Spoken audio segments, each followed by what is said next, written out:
Alhamdulillah sampai sudah barang yang kita nantikan, yang kita order daripada Wisma The Herbs.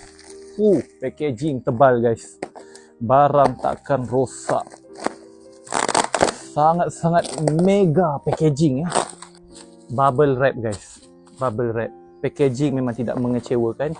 Combo set harga sangat-sangat mega daripada Dato' Alif. Jom kita unboxing.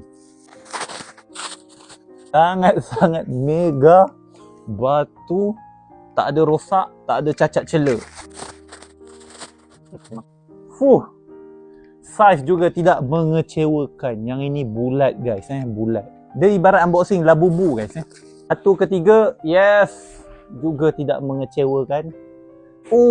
Cantik guys, lekuk-lekuk dia nampak tu. Inilah dikatakan batu organik, tiada campuran langsung dengan bahan kimia guys. Tujuan batu ini dibeli adalah untuk keharmonian sesuatu rumah tangga itu, bak kata Dato' Alif Shukri. Jom kita tutorial cara-cara membasmi penyondol. Okey guys, bayangkan ini adalah penyondol. Nampak? Dia saja je singkat-singkatkan baju, saja-saja nak belanja kan. Ente nampak ini batu? Ente baling. Nampak? Dengan satu balingan sahaja, penyondol telah meninggalkan kita dengan jayanya.